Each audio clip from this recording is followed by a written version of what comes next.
I used to wake up and immediately grab my phone. Instagram, YouTube, Twitter, 45 minutes gone before I even got out of bed. And I told myself it was relaxing, just easing into the day.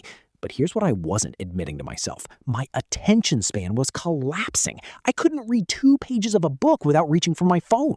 My productivity was 0 before noon. And honestly, I felt numb. Not sad, not happy, just flat. So I did something extreme. I cut out every source of cheap dopamine for 7 straight days. No screens except for work, no junk food, no music, no social media. Just me and my thoughts. And what happened by day 3 genuinely scared me.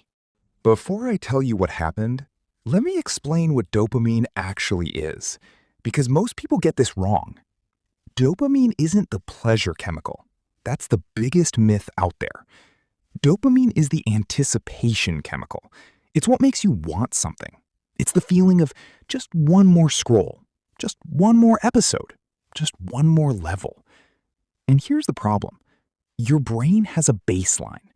When you flood it with cheap dopamine, TikTok at 7 a.m., junk food at lunch, Netflix until 2 a.m., your baseline drops. Normal life starts feeling boring. A conversation with a friend? Boring. Reading a book? Painful. Sitting in silence? Unbearable.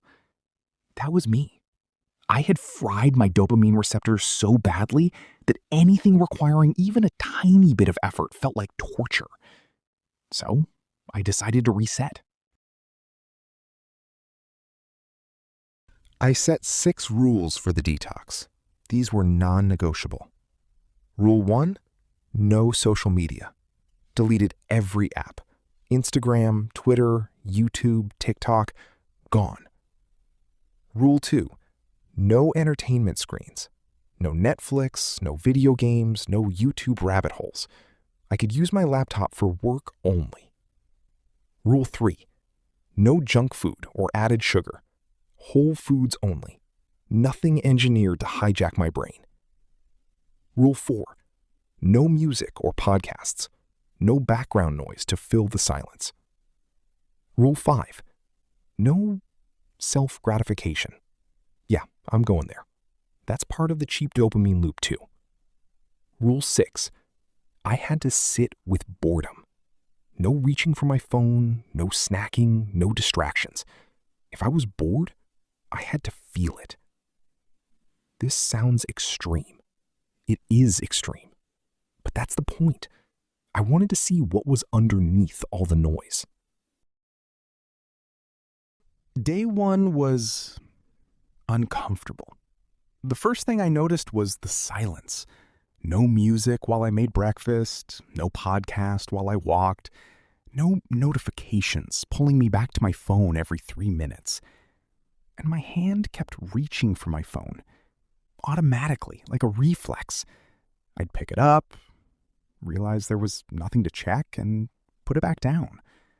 I did this maybe 30 times on day 1 alone. By the evening, I felt restless. That's the word. Restless. Like something was missing, but I couldn't name what. I went to bed early just to escape the boredom. Day 2 was worse. I was irritable, snapping at small things. My brain was screaming for stimulation, any stimulation. I caught myself staring at a wall for 5 straight minutes because I genuinely didn't know what else to do. And this is when I realized something uncomfortable.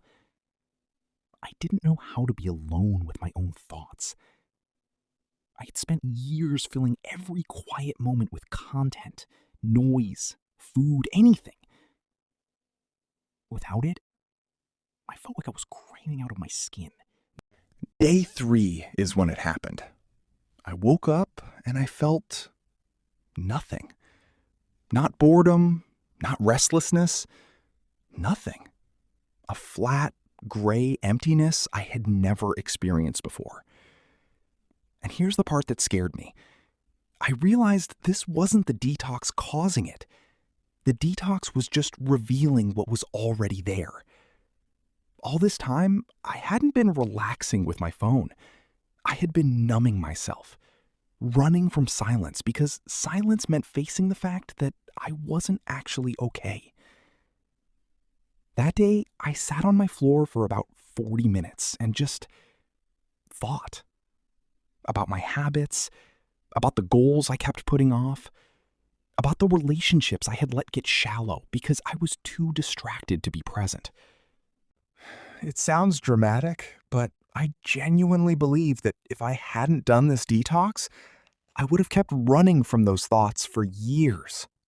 Day 4, I woke up and I actually wanted to read. Not because I forced myself, because my brain was bored enough that a book felt interesting again. I read for 2 hours straight, first time in years. Day 5, I went for a walk without headphones, just me and the sound of my footsteps. And I had an idea, a genuinely good idea for a project I'd been stuck on for months. No phone, no distraction, just my brain finally having the space to think.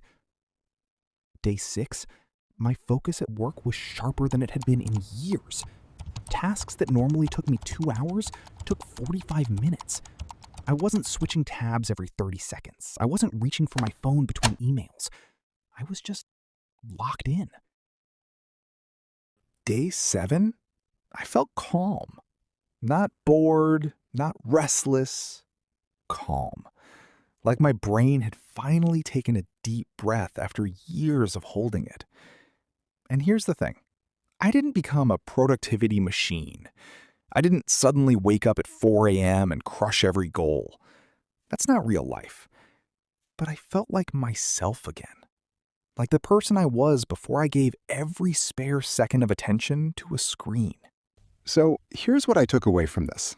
3 things. Number 1, most of what we call relaxing is actually numbing. Scrolling Instagram is not rest. Binge watching is not rest.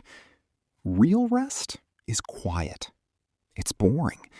And it's terrifying if you're not used to it. Number 2, your brain adapts faster than you think. The first 3 days were brutal. But by day 4, things were already improving. You don't need weeks or months. You need to get through the withdrawal.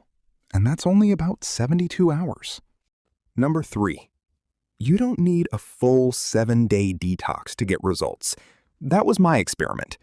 But you can start with 1 day a week. No screens after 8 p.m. 1 hour of silence in the morning. Small resets that give your brain room to breathe. If this resonated with you, if you've ever felt that numbness, that inability to focus, that feeling like your brain is running on low battery, I want you to try something. Not a full detox. Just pick 1 hour tomorrow. No phone, no screens, no background noise. And see what happens. And if you want more content like this, real, honest conversations about building better habits and actually changing your life, hit subscribe. I'm building a community of people who want to grow, not just consume. Thanks for watching. Let me know in the comments, have you ever tried a dopamine detox, or do you think this is all overhyped? Either way, I want to hear your take. I'll see you in the next one.